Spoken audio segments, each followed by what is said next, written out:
नमस्कार। वीआईपी विशेष चर्चा में आप सभी का बहुत बहुत स्वागत है। आपके साथ मैं हूं पल्लवी परिहार। वहीं आज के वीआईपी विशेष में हम चर्चा करेंगे राजनीतिक दलों में चल रहे दल बदल की। आपको बता दें, राजनीतिक खेमे में लगातार दल बदल का दौर जारी है, जहां लोकसभा चुनाव से पहले कांग्रेस को झटके पे झटका लग रहा है और दल बदल का सिलसिला चल रहा है। एक खेमे में हताशा तो दूसरे में बेचैनी सामने आ रही है। भाजपा ने पाला बदल दामन थामने वालों के साथ किए वादे को निभाया, लेकिन इस फेरबदल में उन क्षेत्रों के नेताओं की अनदेखी हो गई जो टिकट के दावेदार हुआ करते थे।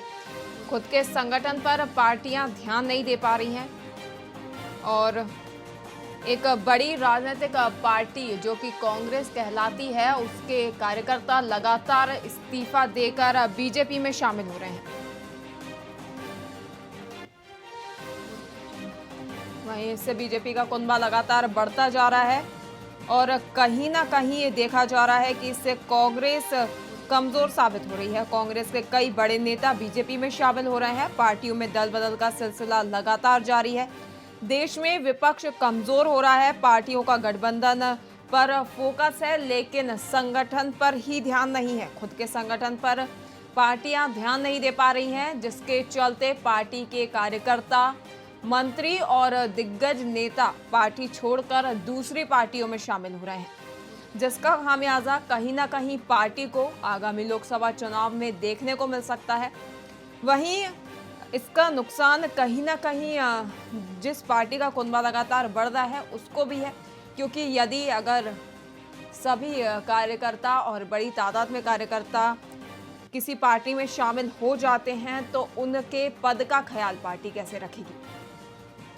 वहीं ये देखने वाली बात होगी। आपको बता दें कि देश में लगातार दल बदल का सिलसिला जारी है और लोकसभा चुनाव से पहले लोग राजनीतिक पार्टियों में एक पार्टी छोड़कर दूसरे में शामिल हो रहे हैं।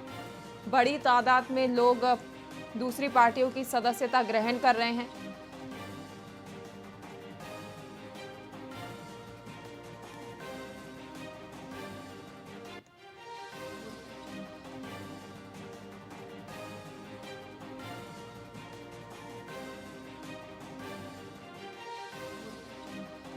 आपको बता दें, अब भाजपा संगठनात्मक रूप से मजबूत और अनुशासन से बंधी पार्टी मानी जाती है, इसलिए सतह पर तो इस स्थिति को लेकर अलग ही हलचल नजर आ रही है।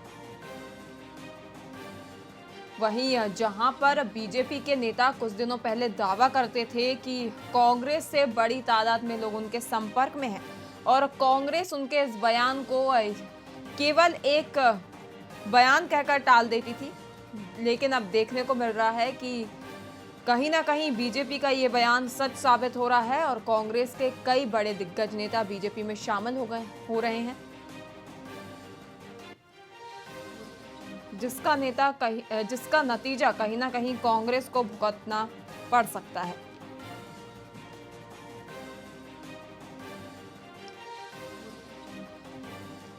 वहीं लगातार पार्टी छोड़ रहे कार्यकर्ताओं को तो देखकर यही नजर आ रहा है कि शायद गठबंधन पर फोकस करने के चक्कर में पार्टियां खुद के संगठन पर फोकस नहीं कर पा रही हैं। चुनाव के समय देश भर में जिस तरह दल बदल का सिलसिला चल रहा है और उत्तराखंड भी उससे अछूता नहीं है। पिछले कुछ समय में उत्तराखंड में भी काफी बड़ी संख्या में दूसरे पार्टियों के लोगों ने बीजेपी की सदस्यता ग्रहण की है, जिसको लेकर उत्तराखंड के मुख्यमंत्री धामी को अपने प्रदेश अध्यक्ष को नसीहत देनी पड़ी कि एक मानक के आधार पर ही लोगों को बीजेपी में शामिल किया जाए। और कहीं ना कहीं उनकी बेचैनी जायज भी है, क्योंकि यदि इतनी बड़ी तादाद में कार्यकर्ता एक पार्टी में शामिल होते हैं तो पार्टी को उनके पद का भी ख्याल रखना पड़ता है।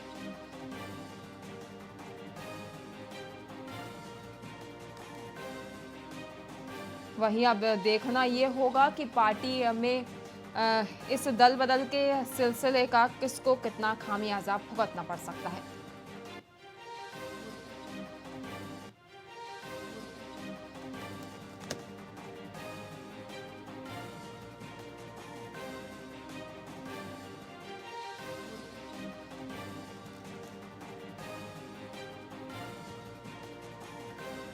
आगामी लोकसभा चुनाव की तारीखों की घोषणा हो चुकी है।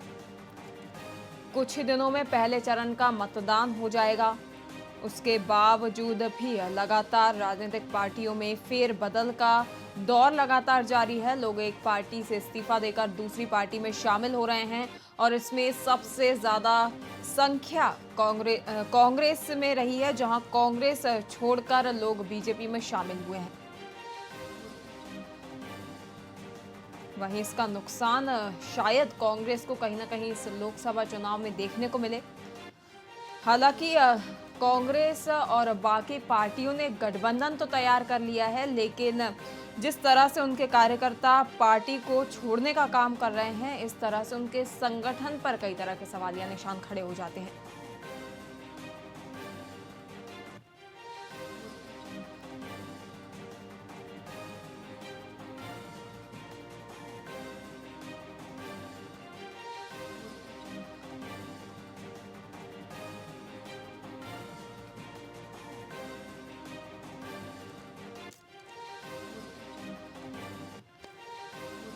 वहीं आज इस विशेष मुद्दे पर चर्चा के लिए हमारे साथ हमारे ब्यूरो चीफ उत्तराखंड से विक्रम श्रीवास्तव, चंडीगढ़ से ब्यूरो चीफ, हरियाणा से ब्यूरो चीफ अश्विनी कुमार जी और दिव्यानंद अर्गल जी हमारे सहयोगी ग्वालियर से हमारे साथ जुड़ चुके हैं।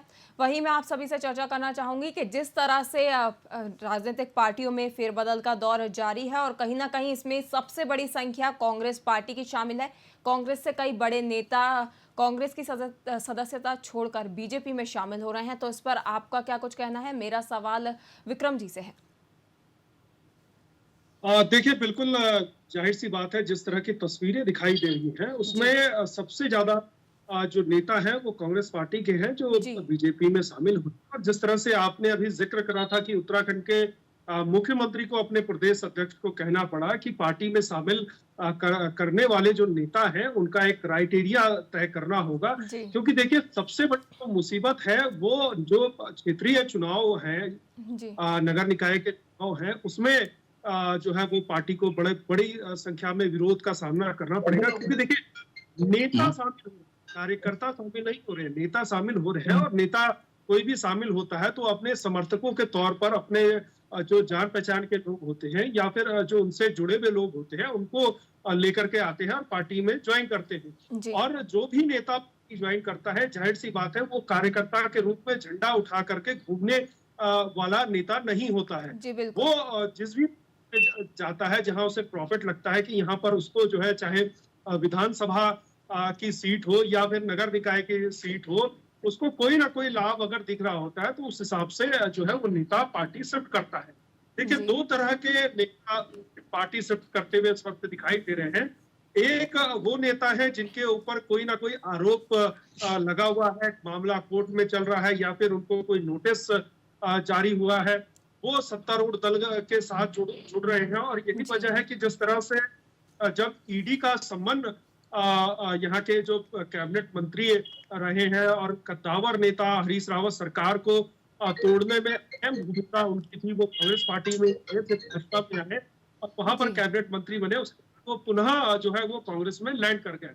तो जिस तरह से ईडी ने जब उनकी जो दो संबंध थे, दो संबंध में वो ईडी के पास नहीं पहुंचे और तीसरे संबंध में जब ईडी ने उनको समय दिया तो पूरे जो है सोशल मीडिया उत्तराखंड में बात तैरने लगी कि हरक सिंह रावत भारतीय जनता पार्टी में शामिल होने वाले। जी अभी तक जी विक्रम जी, जैसा कि आपने कहा कि लगातार जो पार्टी के नेता हैं उनको किसी न किसी पद का लालच तो बिल्कुल होता ही है, लेकिन वहीं अगर हम हरियाणा में देखें तो हरियाणा में बीजेपी के अंदर ही काफी उठापटक मची हुई है। ऐसे में अगर दूसरी पार्टी के कार्यकर्ता बीजेपी में शामिल होते हैं और उनको यदि किसी प्रकार का पद सौंपा जाता है, किसी प्रकार की जिम्मेदारी सौंपी जाती है, तो इससे कहीं ना कहीं बीजेपी के नेताओं में भी नाराजगी देखने को मिलेगी। वहीं मैं इस पर अश्विनी जी से उनकी राय जानना चाहूंगी।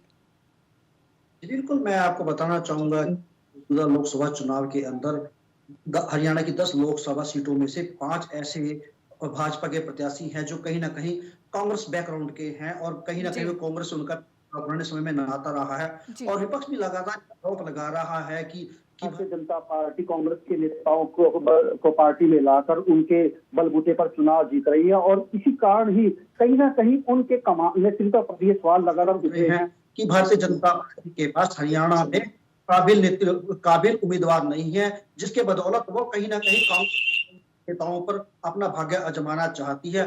और ये खासकर ये कांग्रेस में ये सिलसिला नहीं है, इसके अलावा भी जननायक जनता पार्टी के जो पांच विधायक हैं वो भी लगातार दल बदलने की तैयारी में है, और हरियाणा में ये लगातार जारी है। और हरियाणा में तो एक आम सा नारा है कि आयाराम और गयाराम की राजनीति बहुत पुरानी है। यहाँ ये होता आया है कि लगातार नेता अपने पार्टियां बदलते रहते हैं और दल बदलते रहते हैं, जिसका कहीं ना कहीं हरियाणा की राजनीति में एक बहुत बड़ा एग्जाम्पल है।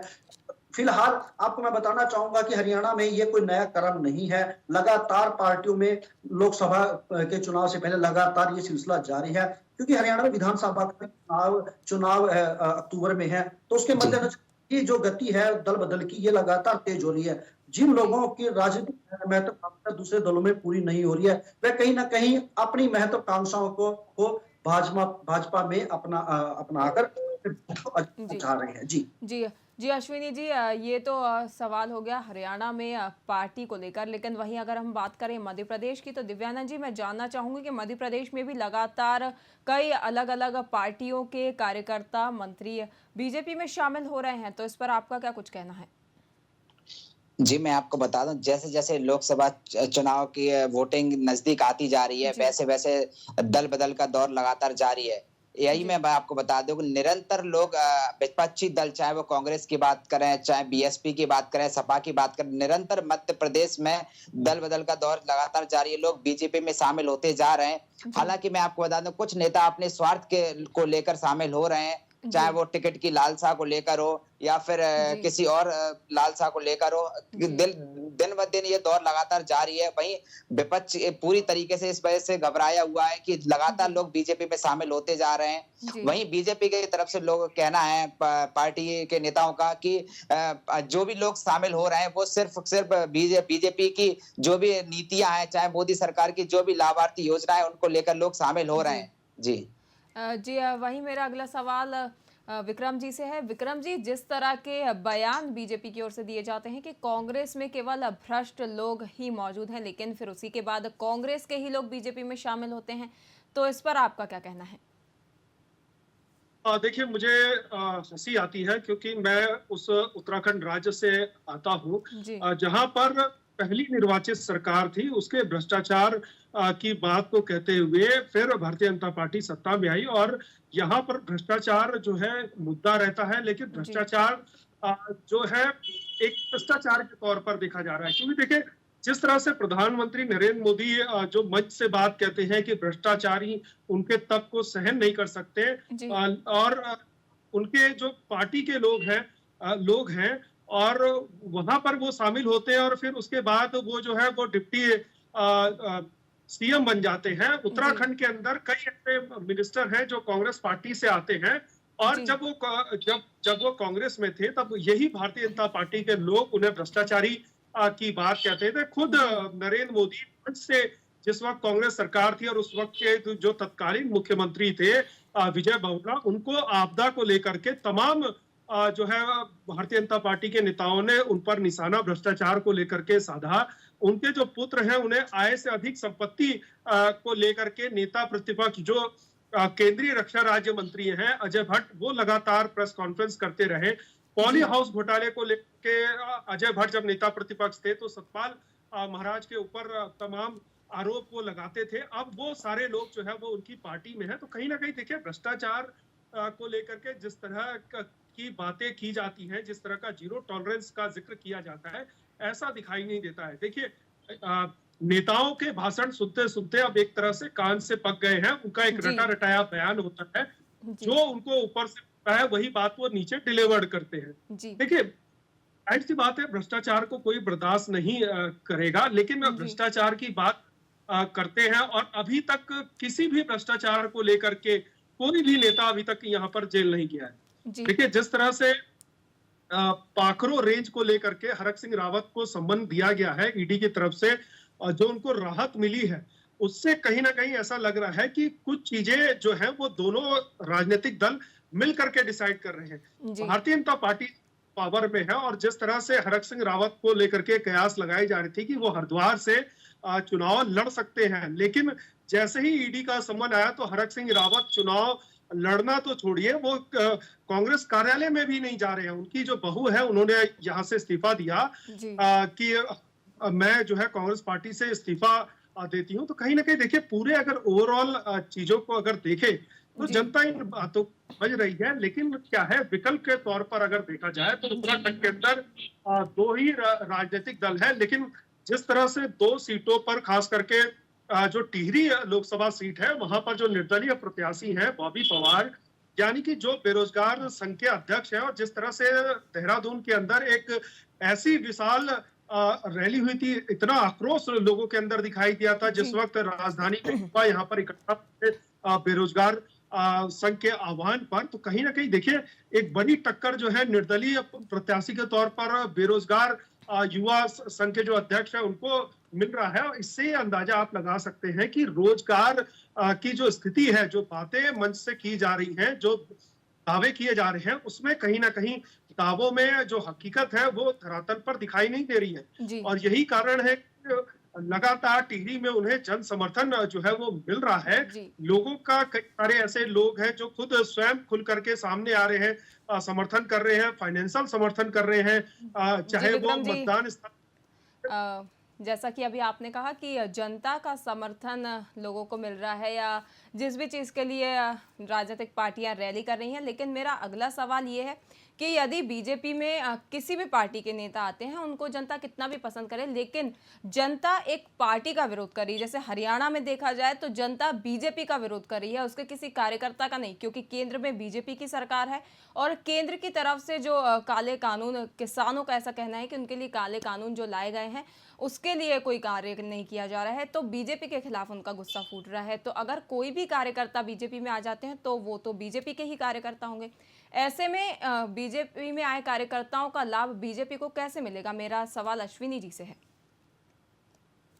जी बिल्कुल, जिस तरह से लगातार भारतीय जनता पार्टी में दूसरे दलों के नेता आ रहे हैं, तो वहीं किसान लगातार किसानों का गुस्सा भी स्टैंड शिखर पर चढ़ा हुआ है भारतीय जनता पार्टी के प्रति। और यही कारण है कि जैसे जैसे नेता चुनाव प्रचार के लिए अपने क्षेत्रों में जा रहे हैं तो किसान लगातार भारतीय जनता पार्टी के नेताओं का विरोध कर रहे हैं। और यही कारण है जनता पार्टी का शीर्ष नेतृत्व किसानों के द्वारा लगातार किए जा रहे विरोध को लगातार परेशानी से का सबक बना हुआ है। और वह कहीं ना कहीं तालमेल के माध्यम से अपने किसानों को अपने फेवर में करने का प्रयास कर रहा है। और कहीं ना कहीं इसके लिए भारतीय जनता पार्टी ने मैदान में अपने जो नेता हैं उनको उतार दिया और कहीं ना कहीं किसानों को समझाने में लगातार कोशिश कर रहे हैं।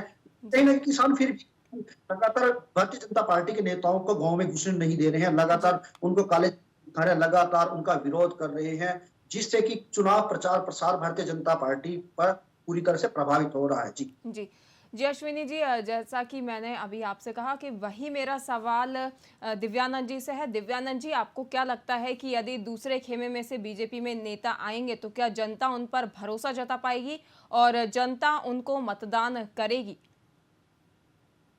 जी मैं आपको बता दूं, जैसे 2023 में विधानसभा चुनाव हुआ था, वहीं 2019 और 18 में विधानसभा चुनाव हुआ था, तो वहां भी कुछ लोग दल बदल करके आए थे। लेकिन मेन मुद्दा यही है कि बीजेपी जिस तरीके से लोगों को बताती है कि ये सारी योजनाएं गिनाती है और वहीं दल बदल करके लोग कांग्रेस से अगर बीजेपी में जाते हैं तो कुछ ना कुछ खामियाजा कांग्रेस को भुगतना पड़ता है। वहीं अगर बीजेपी की बात करें तो बीजेपी को इसमें भी खामियाजा भुगतना पड़ता है, क्योंकि कहीं ना कहीं वो पार्टी तो बीजेपी की है। कार्यकर्ता कोई भी हो, किसी अन्य पार्टी से अगर बीजेपी में जाता है तो पार्टी कहलाएगा तो बीजेपी का कार्यकर्ता ही। तो वहीं इस बात को लेकर यही है कि कहीं ना कहीं बीजेपी को खामियाजा इसमें भुगतना पड़ेगा, क्योंकि निरंतर ये देखा जा रहा है लोकसभा चुनाव में कई सारे लोग दल बदल करके जा रहे हैं, कुछ अपने लालच के वजह से जा रहे हैं, लेकिन उनको उस तरीके का वहां माहौल नहीं मिल पा रहा है।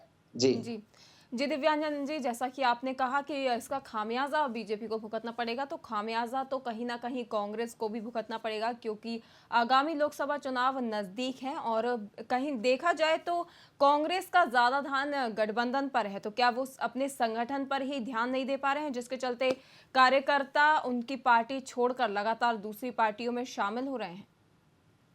जी, जिस तरीके से विधानसभा 2023 मध्य प्रदेश में कांग्रेस चुनाव हारी थी, वहीं पूरा संगठन बदल दिया गया था। वहीं अगर मैं बात करूं केंद्र से, अगर जो भी बीजेपी, माफ कीजिएगा, कांग्रेस की जो कमान जीतू पटवारी प्रदेश अध्यक्ष को सौंपी गई थी, उसके बाद निरंतर यही उनके द्वारा यही कहा गया था कि युवा लोगों को आगे लाया जाएगा, युवा लोगों को आगे लाया जाएगा। लेकिन जिस तरीके से कांग्रेस अभी अपने लोगों को ही संभाल नहीं पा रही है, अपने लोगों के साथ संगठन को मजबूत नहीं कर पा रही है, तो किसी ना किसी तरीके से वो 2024 लोकसभा चुनाव को किस तरीके से जीतेगी, ये तो कांग्रेस को ही पता होगा। लेकिन जिस तरीके से बीजेपी की अगर रणनीति की बात करें, तो बीजेपी पूरे मजबूत तरीके से हर बूथ पे अपने कमान कसे हुए हैं। तो वही कांग्रेस अभी अगर मैं बात करूं तो अभी कुछ दिन पहले ही ग्वालियर से लोकसभा प्रत्याशी प्रवीण पाठक को के ऊपर भरोसा जताया। तो एक युवा चेहरा है, 2018 में वो विधायक यहाँ से ग्वालियर दक्षिण से उनको विधायक निर्वाचित किया गया था, विधायक बने हुए थे। वहीं 2023 में उनके ऊपर फिर से भरोसा जताया था। 2023 में वो चुनाव हार गए थे, लेकिन हालांकि लोकसभा में उनके ऊपर फिर से भरोसा जताया है। तो कहना यही होगा कि कांग्रेस को अभी अपने लोगों को ही संभालने में पूरी ताकत लगानी पड़ेगी। जिस तरीके से बीजेपी 400 पार का नारा दे रही है और जिस तरीके से विपक्ष के लोग उसमें बीजेपी में जा रहे हैं, तो हालांकि इससे यही लगता है कि अभी विपक्ष को और मजबूत होने की जरूरत है। चाहे वो कांग्रेस की बात करें, चाहे वो बीएसपी की बात करें, हर एक पार्टी से लोग टूट के बीजेपी में जा रहे हैं। जी, जैसा कि दिव्यानंद जी ने कहा कि अभी कांग्रेस शायद अपने ही संगठन को नहीं संभाल पा रही है। मेरा प्रश्न विक्रम जी से है। विक्रम जी, आपको क्या लगता है कि यदि लगातार इसी तरह अगर कार्यकर्ता कांग्रेस पार्टी छोड़ते रहे, तो क्या आगामी समय में कांग्रेस पार्टी का कोई वजूद बच पाएगा, जो कि इतनी पुरानी पार्टी है, जिसने इतने साल देश पर राज किया है, जिसकी मतलब सरकार काफी सालों तक देश में मौजूद रही है, वहीं अब उसके वजूद पर ही सवालिया निशान खड़े होने लगे हैं। तो इस पर आपका क्या कुछ कहना है? देखिए, आप 2014 से अब तक का अगर आप सफर देखेंगी तो लगातार कांग्रेस मुक्त भारत की बात भारतीय जनता पार्टी करती रही है। और आप हैरत की बात यह है कि आप देखेंगे कि लगातार 2014 से अभी तक 10 सालों में कांग्रेस के बड़े बड़े नेताओं को शामिल करने के बाद भी भारतीय जनता पार्टी हर रोज जो है वो कांग्रेस नेताओं को शामिल कर रही है, लेकिन कांग्रेस का जो कुनबा है वो खत्म होने का नाम नहीं ले रहा है। देखिए, तरह से मैं अगर जिक्र करूं, खास करके उत्तराखंड से ही मैं शुरू करता हूं।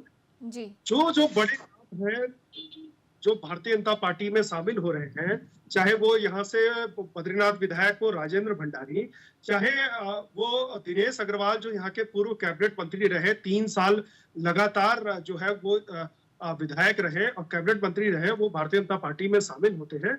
देखिए, मैंने जो ग्राउंड पे चीजों को देखा है कि जो कांग्रेस के जो पुराने दिग्गज नेता हैं, उन्होंने कभी भी जो नए युवा हैं उनको कभी भी उभारने की कोशिश नहीं की है। संगठन पे अपनी पकड़ मजबूत हो, उसी को लगातार वो जो है वो बने रहते हैं। जिस तरह से यहाँ पर हरीश रावत का मैं जिक्र करूं तो हरीश रावत के लिए कहा जाता है कि हरीश रावत प्रदेश अध्यक्ष तो बनवा देते हैं, समर्थन कर देते हैं, प्रदेश अध्यक्ष जिसको वो बनाते हैं उसके बाद कभी उसे फ्री हैंड काम करने नहीं देते हैं। देखिए, बदलाव धीरे धीरे बदलाव हो रहा है और संगठन में जिस तरह से कहें, देखिए संगठन को कैसे चलाया जाए इसको लेकर के कई बार कांग्रेस पार्टी से सवाल किया जाता है कि आपका जो संगठन है वो ग्राउंड पर मजबूत नहीं है। आपके लिए कहा जाता है पहले नेता को टिकट मिलता है, फिर उसके बाद नेता कार्यकर्ता इकट्ठा करता है। तो उस पर कांग्रेस का कहना है कि नहीं है। देखिए, हमारे जिला अध्यक्ष हमारा संगठन मजबूत है। सबसे बड़ा इसमें मुख्य पॉइंट ये आ रहा है कि कांग्रेस के जितने भी बड़े दिग्गज नेता रहे हैं, उन्होंने सिर्फ अपने घर भरने का काम किया है। इस वक्त अगर कांग्रेस पार्टी का अगर जिक्र करें तो कांग्रेस के पास इतना धन नहीं है कि वो प्रचार प्रसार कर सके, वो बड़े नेताओं को बुला करके जनसभा कर सके। क्योंकि देखिए, जिस तरह से उत्तराखंड के अंदर स्टार प्रचारक के रूप में अगर देखें तो कल यानी कि 13 तारीख को प्रियंका गांधी की 2 रैली होनी है, रामनगर और रुड़की। इसके अलावा अभी कोई भी स्टार प्रचारक के नाम पर यहाँ पर नहीं पहुंचा है। जो नेता पर कांग्रेस के टिकट से चुनाव लड़ रहे हैं, वो खुद अपने क्षेत्र में स्टार प्रचारक बने, लोगों से वोट मांग रहे हैं, लोगों से अपील कर रहे हैं। उससे यही नहीं, कांग्रेस 70 साल पुरानी पार्टी जिसको कहा जाता है, उसके प्रत्याशी लोगों से फंड मांग रहे हैं, स्कैनर के माध्यम से फंड मांग रहे हैं। कई नेताओं के स्कैनर मेरे पास मौजूद हैं जो कांग्रेस पार्टी से चुनाव लड़ रहे हैं। वो लोगों के बीच में जाकर के कह रहे हैं कि आप हमें चुनाव लड़ने के लिए पैसा दीजिए, आप हमें प्रचार प्रसार के लिए मदद कीजिए। तो कहीं ना कहीं देखिए, जाहिर सी बात है, जैसा आपने जिक्र करा कि जिस तरह से नेता छोड़ छोड़ करके जा रहे हैं, लेकिन मैं इसको दूसरे नजरिए से देख रहा हूँ कि जो नेता छोड़ करके पार्टी को जा रहे हैं, उनका बड़ा जनाधार नहीं है, वो सिर्फ कांग्रेस के बैनर से जीत करके आए हैं। जैसा अभी जीतू पटवारी का इन्होंने जिक्र करा, मैंने जीतू पटवारी के कई सारे भाषण देखे हैं, उनका काम करने का तरीका मैंने देखा है, और कमलनाथ का भी काम करने का तरीका देखा है। देखिए, विधानसभा चुनाव के दौरान जिस तरह से कमलनाथ अपने आप को जीता हुआ मान करके चल रहे थे, वहीं अगर शिवराज चौहान को देखे तो शिवराज सिंह चौहान लगातार लोगों के बीच में जा करके छोटी छोटी मीटिंग कर रहे थे, और उसी का असर जो है विधानसभा चुनाव में दिखाई दिया। इसी तरह छत्तीसगढ़ जो मुख्यमंत्री है, वो अपने आप को हर सर्वे में जीता हुआ मान के चल रहे थे, ग्राउंड पर उन्होंने अपने आप को कम जो है लोगों के बीच में रखा। इसी की वजह रही कि वो हार गए। राजस्थान में भी जिस तरह से राजस्थान का भी जिक्र करूं कि जिस तरह से राजस्थान में गहलोत अपने आप को मान के चल रहे थे कि सरकार उनकी रिपीट हो रही है, लेकिन क्या रहा कि लोगों से अपने आप को कनेक्ट नहीं कर पा रहे थे। लेकिन जिस तरह मुझे अभी का जो पूरा सिनेरियो दिखाई दे रहा है, उस सिनेरियो में अगर देखें तो राहुल गांधी ने जिस तरह से 2 यात्राएं करी हैं, भारत जोड़ो न्याय यात्रा जो उनकी दूसरी रही, वो पहले वाली जो पैदल उन्होंने यात्रा करी थी, उससे ज्यादा बड़ा प्रभाव इस यात्रा का दिखाई दे रहा है। और जिस तरह से राहुल गांधी बात कहते हैं, पहले उनकी बात को आपने देखा होगा कि सोशल मीडिया के माध्यम से तमाम तरह से जो बीजेपी आईटी सेल है या बीजेपी से जुड़े हुए जो लोग हैं, वो उनका मजाक उड़ाते थे, लेकिन उसमें धीरे धीरे कमी आई है। राहुल गांधी जो बात कह रहे हैं, उसको लोग गंभीरता से सुन रहे हैं, क्योंकि देखिए, उन्होंने इस बात को सबसे ज्यादा फोकस किया है, वो है रोजगार। जिस तरह से बीजेपी कहती है कि हम राशन दे रहे हैं, हम उज्ज्वला में गैस कनेक्शन दे, सुविधाएं दे रहे हैं, उसी का तोड़ हुए राहुल गांधी कह रहे हैं कि देखिए, रोजगार अगर आपके पास रहेगा तो आप ये तीनों चीजें आसानी से कर सकते हैं। आप राशन भी खरीद सकते हैं, आप बेहतर स्वास्थ्य का लाभ भी ले सकते हैं, आप गैस भी खरीद सकते हैं। तो कहीं ना कहीं देखिए, रोजगार जो एक बड़ा मुद्दा है, जिस तरह से मैंने जिक्र करा था कि टिहरी सीट पर जो बेरोजगार संघ के अध्यक्ष है, उनको बड़ा जन समर्थन मिलता हुआ दिखाई दे रहा है। कई लोग ऐसे उनकी जनसभा में शामिल होने के लिए अपने संस्थानों से छुट्टी ली और अपने खर्चे से वो उनके जनसभा तक पहुंचे हैं। जबकि अगर जेपी की जनसभा यानी कि मोदी जी की जो जनसभा ऋषिकेश आईडीपीएल में कल हुई, वहां पर ज्यादातर जो लोग थे वो नेताओं के द्वारा उपलब्ध कराए हुए गए बसों में बैठ करके गए थे। तो कहीं ना कहीं देखिए, राजनीतिक माहौल कब चेंज हो जाए इसको कहा नहीं जा सकता है, क्योंकि देखिए, जिससे आंदोलन में जब केजरीवाल अन्ना हजारे आंदोलन चल रहा था, उस दौरान दिल्ली की मुख्यमंत्री जो 3 बार की मुख्यमंत्री थी, लगातार वो चुनाव जीतते आ रही थी, वो अरविंद केजरीवाल से चुनाव हार जाती हैं। तो कहीं ना कहीं देखिए, चुनाव का समीकरण कभी भी बदल सकता है। वहीं मैं आपको बताना चाहूंगी कि हमारे साथ लखनऊ से हमारे संवाददाता बलराम सिंह भी जुड़ चुके हैं। वहीं इस मुद्दे पर हम उनके साथ भी चर्चा करेंगे। बलराम जी, हमारी चर्चा चल रही है आज की, जिस तरह से दूसरी राजनीतिक पार्टियों के नेता लगातार बीजेपी में शामिल हो रहे हैं या दूसरी पार्टियों में शामिल हो रहे हैं, तो इसका क्या कुछ माहौल देखा जा रहा है प्रदेश में, और इसका कितना खामियाजा पार्टी को भुगतना पड़ेगा, कांग्रेस को इसका कितना नुकसान होगा और बीजेपी को इसका कितना फायदा होगा, इस पर आपका क्या कुछ कहना है? जी, चुनाव नजदीक आते ही नेताओं द्वारा दल बदल करने की ये कोई नई रीत नहीं है, पहले भी हमेशा ये होता आया है। हालांकि इस बार सबसे प्रमुख दल जो भारतीय जनता पार्टी है, सबसे ज्यादा नेता भारतीय जनता पार्टी में ही शामिल हुए, चाहे वो कांग्रेस के हो, बहुजन समाज पार्टी के हो या समाजवादी पार्टी के हो। अकेले यूपी की अगर बात करें तो अभी हाल ही में एक रिपोर्ट आई थी, जिसका ये सामने आया था, करीब 70,000 के करीब नेता जो है विभिन्न दलों के वो भाजपा में शामिल हुए हैं। वो चुनाव की आहट आते ही ये 70,000 नेता, आप समझ सकते हैं कितना बड़ी तादाद है नेताओं की, जिन्होंने भाजपा में शामिल होकर जो है भाजपा को मजबूती दी है। हालांकि अगर बात करें अन्य दल की, तो इस मामले में बहुजन समाज पार्टी, समाजवादी पार्टी और कांग्रेस बहुत पीछे है। उनके पास सिर्फ चुनिंदा नेता ही पहुंचे हैं जिनको टिकट नहीं मिला है या टिकट की आस में जाके वो अन्य दलों में शामिल हुए हैं, लेकिन इनकी तादाद बहुत कम है। ये उंगलियों पर गिने जा सकते हैं। सबसे ज्यादा तादाद भारतीय जनता पार्टी में ऐसे नेताओं की जो दूसरे दलों से आकर शामिल हुए हैं। जी जी, वहीं जैसा कि आपको बता दें बलराम जी, कांग्रेस का कुनबा लगातार कम होता जा रहा है और बीजेपी का कुनबा लगातार बढ़ता जा रहा है, तो इस पर आपका क्या कुछ कहना है कांग्रेस के लिए? बिल्कुल सही कह रहे हैं आप। कभी यूपी में सबसे ज्यादा सीटें जीतकर देश की सत्ता पर काबिज होने वाली कांग्रेस पार्टी इस समय हाशिए पर पहुंच गई यूपी में। उसे पिछली बार अगर 2019 के आप लोकसभा चुनाव का जिक्र करें तो सिर्फ एक सीट, वो भी कांग्रेस की जो सुप्रीमो है वो सोनिया गांधी, वो जीती थी। रायबरेली से राहुल गांधी अध्यक्ष रहते हुए अमेठी से अपनी सीट हार गए थे। तो यूपी में सिमट के कांग्रेस रह गई है। इस बार उसे गठबंधन में 17 सीटें जरूर मिली हैं, लेकिन प्रमुख जो उसके गढ़ हैं अमेठी और रायबरेली, वहां उसको भी प्रत्याशी खोजे नहीं मिल रहे हैं। आखिर लड़ेगा कौन? तो कहीं न कहीं कांग्रेस पार्टी सिमटती हुई दिख रही है यूपी में। और इस बार अगर गांधी परिवार का कोई सदस्य सामने नहीं आता तो रायबरेली की सीट पे उनके लिए बहुत मुश्किल हो जाएगी। तो कहीं न कहीं अगर ये माना जाए कि अगर कोई बड़ा नेता रायबरेली या अमेठी से नहीं आएगा तो ये माना जाए कि कहीं न कहीं कांग्रेस यूपी में 0 तक जा बलराम सकती जी, है। जैसा कि अभी आपने कहा कि उत्तर प्रदेश में कांग्रेस पार्टी बिल्कुल हाशिए पर आ चुकी है, लेकिन हमारे जो विक्रम जी हैं उनका कहना है कि कहीं ना कहीं कांग्रेस एक मजबूत पार्टी है। हालांकि ग्राउंड फ्लोर पर उनका जो कांटेक्ट है वो जनता से नहीं हो पा रहा है, जिसके चलते कहीं ना कहीं वो पीछे रह गई है। लेकिन उनके कांग्रेस पार्टी में अभी भी कई ऐसे मजबूत नेता है जो कांग्रेस को इकट्ठा करके रखे हुए हैं और कांग्रेस पार्टी जिनकी वजह से काफी जानी जाती है। वहीं इसको लेकर मैं दिव्यानंद जी से सवाल पूछना चाहूंगी कि मध्य प्रदेश में इसका क्या माहौल देखा जा रहा है कि कांग्रेस की क्या स्थिति बनी हुई है मध्य प्रदेश में? जी, अगर मैं बात करूं मध्य प्रदेश की, तो कांग्रेस की स्थिति अभी उतनी मजबूत नहीं दिखाई दे रही है। हालांकि कांग्रेस के नेता लगे हुए हैं अपनी जनता के बीच संपर्क साधने में।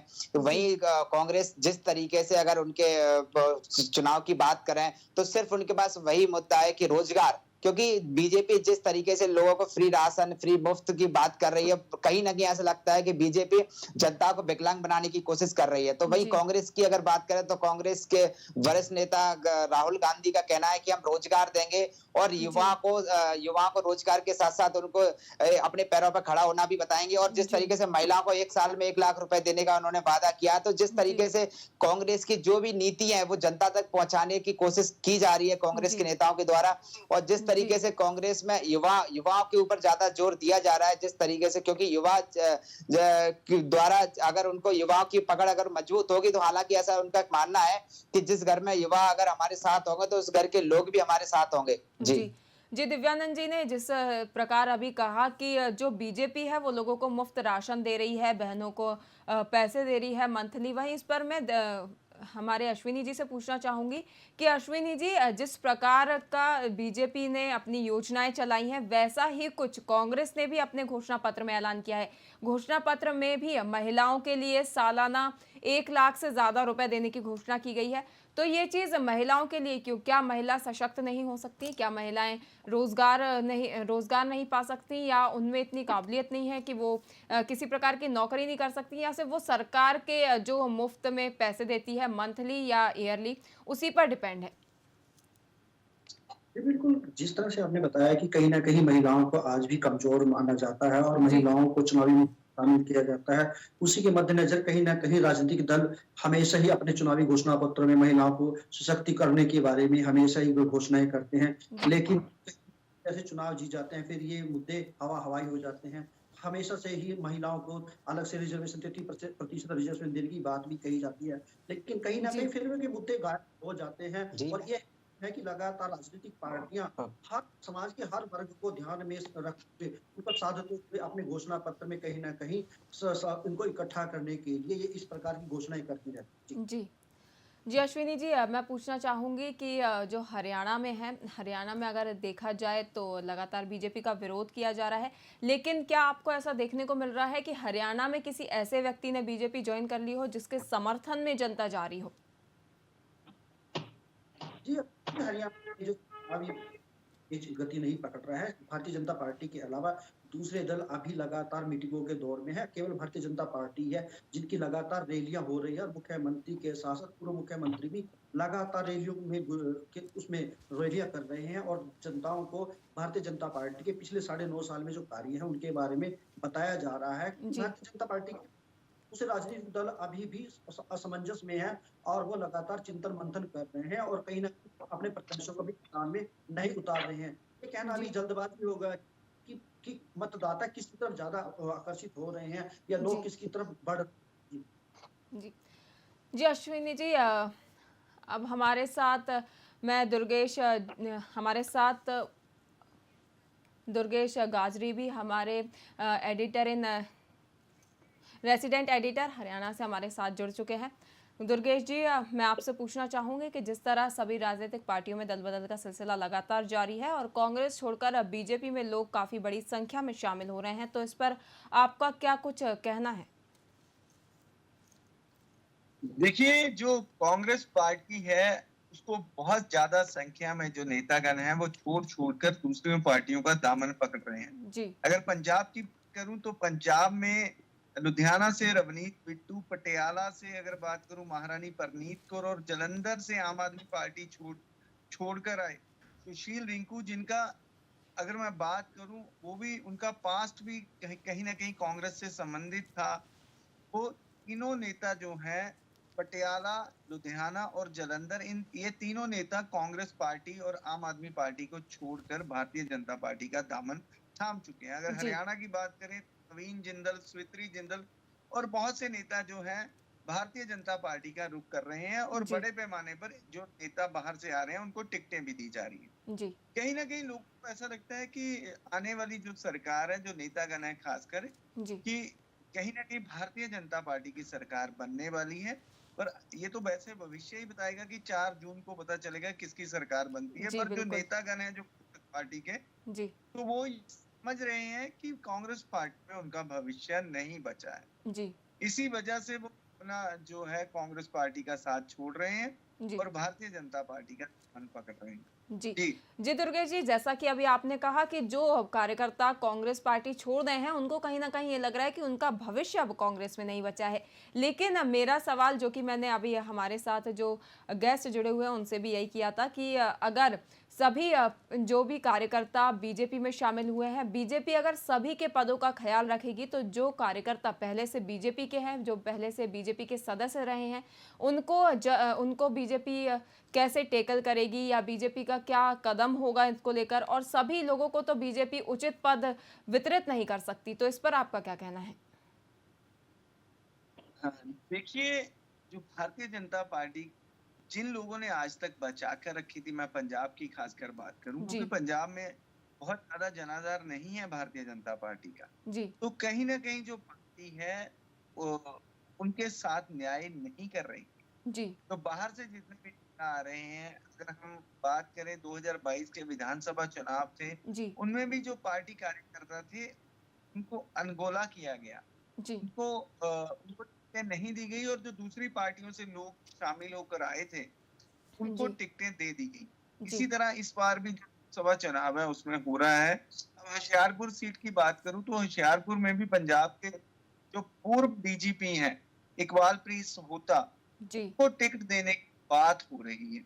बठिंडा से बात करें तो कांग्रेस पार्टी के माफ कीजिएगा अकाली दल के जो नेता थे पालुक्का, उनकी जो पुत्र वधू है उनको शामिल कर लिया गया है, वो पूर्व आईएएस अधिकारी हैं। तो ये बात चर्चा जारी है कि बठिंडा से जो है उनको हरसिमरत कौर बादल के खिलाफ टिकट दी जाएगी।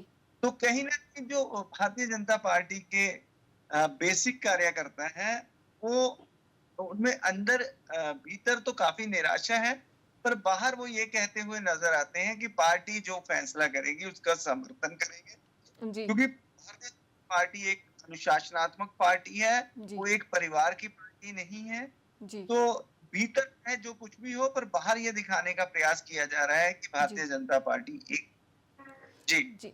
जैसा कि अभी आपने कहा दुर्गेश जी कि भीतर कहीं ना कहीं बीजेपी में उठापटक चल रही है, वैसा ही अभी थोड़ी देर पहले हरियाणा से हमारे ब्यूरो चीफ अश्विनी कुमार जी का भी ये कहना था कि बीजेपी ऊपर से कितना ही दमखम दिखा ले, लेकिन कहीं ना कहीं बीजेपी में उठापटक देखने को मिल रही है। तो क्या जो बीजेपी की अंदरूनी उठापटक है, इसका खामियाजा बीजेपी को इस लोकसभा चुनाव में देखना पड़ सकता है? बिल्कुल, देखिए बीजेपी की अगर बात करें तो बीजेपी जो है वो बूथ स्तर पर अपने जो कार्यकर्ता को संगठित करने में लगी हुई है। वो समय समय पर आपने देखा होगा कि गुजरात में पूरी की पूरी सरकार बदल दी, हरियाणा में अभी मुख्यमंत्री उप मुख्यमंत्री पूरी सरकार बदल दी। तो ये बताने का प्रयास भी कर रहे हैं कि बहुत बड़े जो केंद्रीय मंत्री हैं उनकी टिकटें काटी जाए।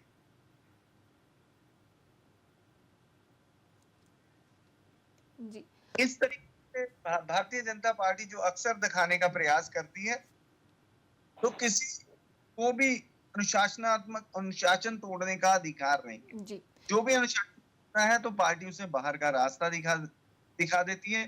तो केंद्र होने की वजह से लोगों को ये लगता है कि भारतीय जनता पार्टी जो उसके कार्यकर्ता है अगर मजबूत होगी तो कहीं ना कहीं अगर सरकार बनती है तो किसी स्तर पर जाकर उनको इसका लाभ हो सकता है। इसीलिए जो है इतना जो विरोध देखने। जी दुर्गेश जी ने जैसा कहा कि अगर बीजेपी में कहीं ना कहीं विरोध देखने को मिलता है किसी की ओर से, तो उसे बाहर का रास्ता दिखा दिया जाता है। वहीं मैं बलराम जी से पूछना चाहूंगी कि क्या उत्तर प्रदेश में भी ऐसा कुछ देखने को मिल रहा है? क्या उत्तर प्रदेश में जो बीजेपी का खेमा है उसमें कहीं ना कहीं कोई उठापटक देखने को मिल रही है? जी बिल्कुल, ये एक बड़ी बात है। आपको बता दें कि जो भी दूसरी पार्टियों के नेता भाजपा में शामिल हो रहे हैं, कहीं न कहीं उनके दिलों में, जैसे कि आपको कुछ नाम मैं बता दूं, कानपुर में कांग्रेस के बड़े नेता अजय कपूर वो अब भाजपा ही हो गए हैं। हालांकि भाजपा जो कानपुर की भाजपा है वो अजय कपूर को नहीं पचा पा रही है। लंबे समय से अजय कपूर जो है भाजपा का विरोध करते आए हैं। अब अचानक वो चुनाव से पहले टिकट की चाह में भाजपा में आए थे, हालांकि उनको टिकट तो नहीं मिला, लेकिन कहीं न कहीं उनको लेकर एक कार्यकर्ताओं में असहज वाली स्थिति जरूर हो गई है। इसके साथ ही आप अभी राज्यसभा चुनाव से ठीक पहले समाजवादी पार्टी के कई विधायक जो बीजेपी के पक्ष में क्रॉस वोटिंग करके आए हैं, उनमें रायबरेली से जो मनोज पांडे है, मनोज पांडे लंबे समय से समाजवादी पार्टी के दिग्गज नेता रहे, विधानसभा में मुख्य सचेतक भी रहे हैं। अब उनको लेकर रायबरेली में एक दो खेमे वो बन गए हैं भाजपा में। एक जो दिनेश सिंह जो वर्तमान एमएलसी और योगी सरकार में मंत्री हैं, उसके साथ ही मनोज पांडे का खेमा, तो दो खेमे में भाजपा बढ़ चुकी है। तो कहीं न कहीं इसकी रिपोर्ट ऊपर भी पार्टी के दिग्गज नेताओं तक भी पहुंच रही है कि जो भी नेता दूसरी पार्टियों से आ रहे हैं, कहीं न कहीं नेता तो अपने स्वार्थ में आ जा रहे हैं, लेकिन उनकी दोनों पार्टी के जो कार्यकर्ता है वो असहज वाली स्थिति वहां पे पैदा हो रही है। कई जगहों पे तो मारपीट तक की स्थिति हो जाती है कार्यकर्ताओं में। तो कहीं न कहीं भाजपा को इसका भी ख्याल रखना पड़ेगा कि उसका जो कोर वोटर है, जो कि बहुत बड़ा तबका ऐसा है जो सिर्फ सत्ता के साथ आपके साथ आ जाता है। ये लगातार देखने को मिलता है कि जो भी पार्टी सत्ता में होती है उसके साथ बहुत सारे नेता आ जाते हैं, और जब वो विपक्ष में होती है तो कहीं न कहीं उसको लोग छोड़ते चले जाते हैं। तो इसमें भाजपा ताकत में, भाजपा सत्ता में है, इसलिए उसके साथ बहुत सारे ऐसे लोग आ जा रहे हैं। इस बीच कहीं भाजपा का जो खुद का अपना कार्यकर्ता है वो कहीं अपने को दोयम दर्जे का नागरिक न समझने लगे कि उसके साथ सौतेला व्यवहार होने लगे। जी, जैसा कि बलराम जी ने यहाँ पर पार्टियों की ताकत का जिक्र किया है, वहीं अगर ताकत की बात की जाए तो जैसा कि अभी थोड़ी देर पहले उत्तराखंड से हमारे ब्यूरो चीफ विक्रम जी ने एक बात कही थी कि कांग्रेस इतनी छोटी पार्टी नहीं है कि उसका वजूद इतनी जल्दी खत्म हो जाए, लेकिन कहीं ना कहीं कांग्रेस कमजोर नजर आ रही है। वहीं जैसा कि उन्होंने बताया कि देखा जा रहा है कि कांग्रेस चुनाव प्रचार के लिए लोगों से फंड मांग रही है। तो ईडी का डर कह लें, कांग्रेस की तरफ से कितनी भी बयानबाजी ईडी के लिए कह लें, सीबीआई के लिए कह लें, कुछ भी कह लें, लेकिन बड़ी तादाद में कार्यकर्ता बीजेपी में शामिल हो रहे हैं, जिससे कहीं ना कहीं कांग्रेस कमजोर हो रही है, जो कि एक भारी विपक्ष भी कहलाता है, जिससे विपक्ष कमजोर हो रहा है। बात की जाए विपक्ष की तो बीजेपी जिस प्रकार से सत्ता में पैर जमाकर बैठी हुई है, जरूरत है उसके सामने एक मजबूत विपक्ष की, जो कि फिलहाल कांग्रेस नहीं दिखाई दे रही है। तो इस पर मैं अश्विनी जी से उनकी राय जानना चाहूंगी कि इस पर आपका क्या कहना है? जी बिल्कुल, जिस तरह से विपक्ष लगातार कमजोर हो रहा है और भारतीय जनता पार्टी लगातार कुनबा बढ़ रहा है, तो उससे कहीं ना कहीं यही कयास किया जा सकता है कि विपक्ष लगातार कमजोर हो रहा है। और भारतीय जनता पार्टी में लगातार जिस तरह से ये लगातार में उनके दूसरे पार्टी के लोग आ रहे हैं, तो कहीं ना कहीं उसको लेकर पार्टी के अंदर भी कहीं ना कहीं खलबली मची हुई है। और इसका साफ साफ खामियाजा हरियाणा में देखने को मिल रहा है, क्योंकि मनोहर लाल खट्टर दो चीजों पर जुटे हुए हैं, एंटी इनकम्बेंसी फैक्टर को कम के लिए, और जो पार्टी के अंदर भीतर उसको कहीं ना कहीं कम करने में लगातार जुटे हुए हैं, और लगातार भारतीय जनता पार्टी के पुराने कार्यकर्ताओं के साथ बातचीत कर रहे हैं, उनको मनाने में जुटे। इसी कारण है कि लगातार भारतीय जनता पार्टी का शीर्ष नेतृत्व पूरे का पूरा इस टाइम फील्ड उतरा हुआ है। विपक्ष लगातार कहीं ना कहीं चिंतन मंथन कर रहा है, और वो भारतीय जनता पार्टी के खिलाफ कहीं ना कहीं जिताऊ उम्मीदवारों को उतारने की प्रतीक्षा कर रहा है, और इसी के कारण लगातार प्रत्याशी अभी तक हरियाणा में घोषित नहीं किए जा रहे।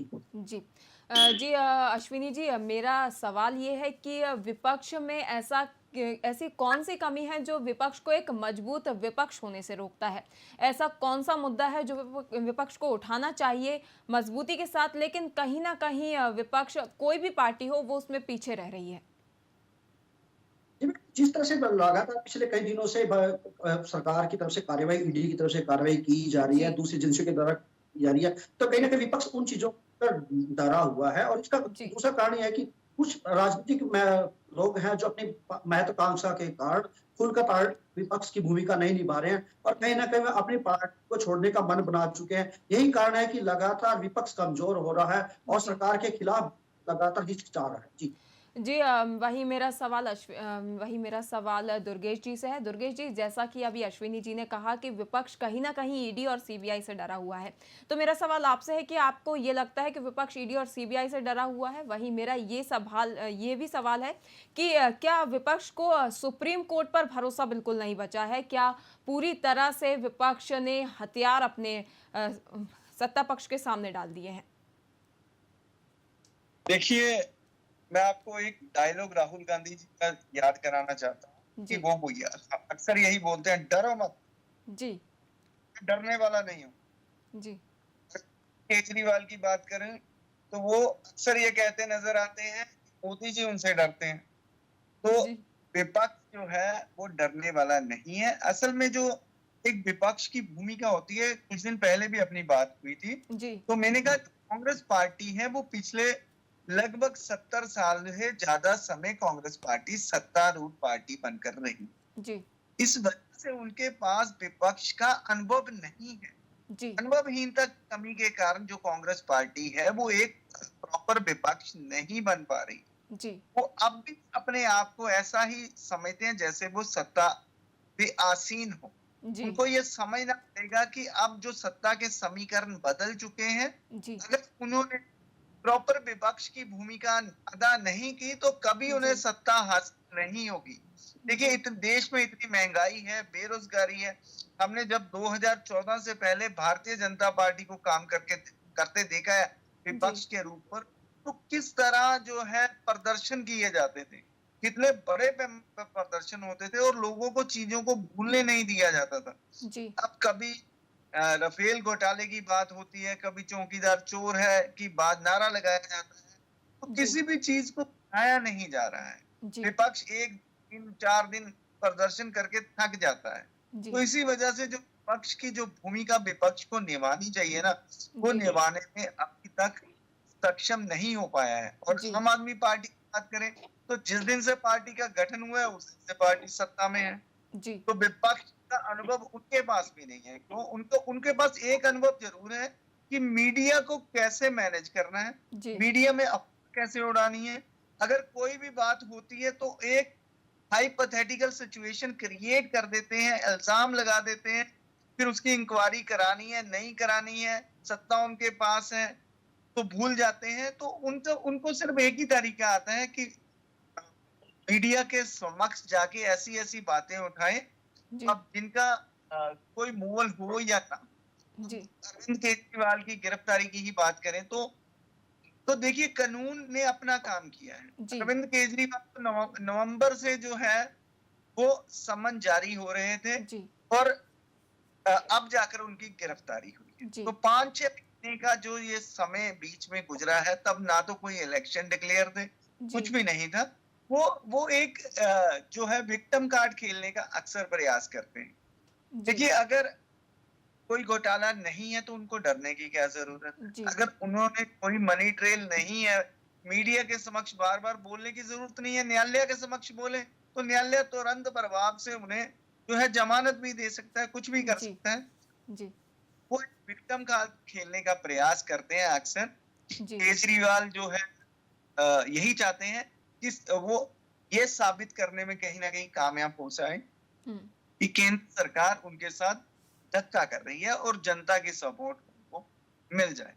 जी जैसा कि अभी आपने बताया कि पार्टियां अपनी अपनी तरफ से अपना पक्ष रखने की पूरी कोशिश करती हैं और चाहती हैं कि जो हम बोलें उस पर जनता विश्वास करे, लेकिन रोजगार की कमी कह सकते हैं, लेकिन शायद लोगों में ज्ञान की कमी तो नहीं है।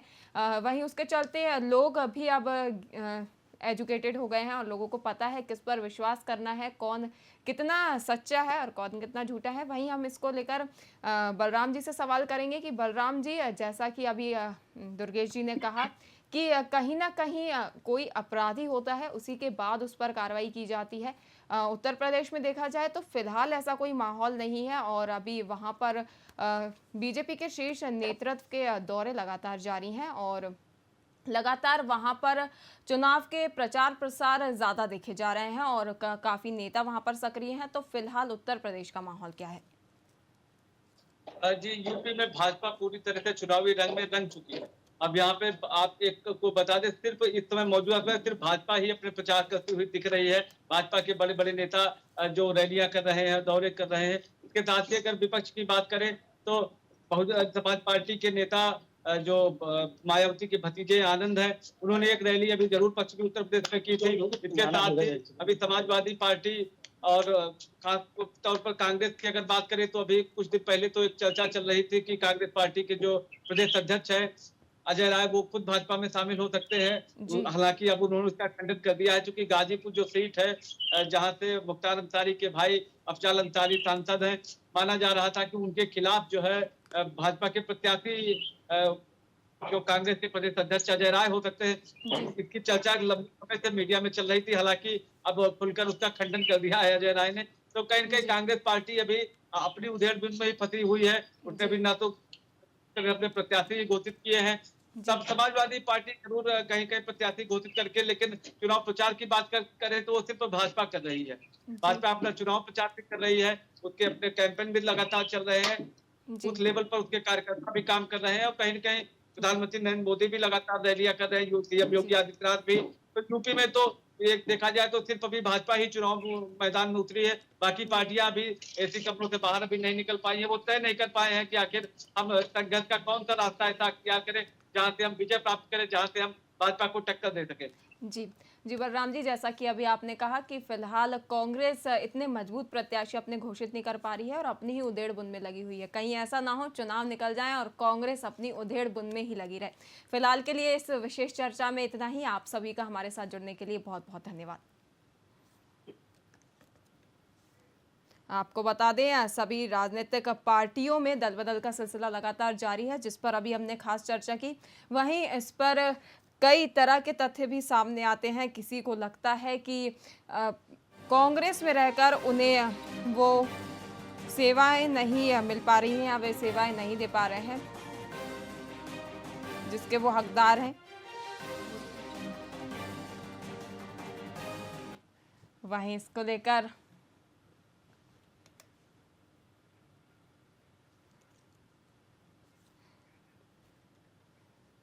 आपको बता दें कि राजनीतिक पार्टियों में दल बदल का सिलसिला लगातार जारी है। लोकसभा चुनाव से पहले कांग्रेस को काफी बड़े झटके लग रहे हैं, जहां पर बड़े दिग्गज नेता बीजेपी में शामिल हो रहे हैं। बीजेपी का कुनबा लगातार बढ़ता जा रहा है। वहीं इस पर विपक्ष के भी काफी बयान सामने आ रहे हैं।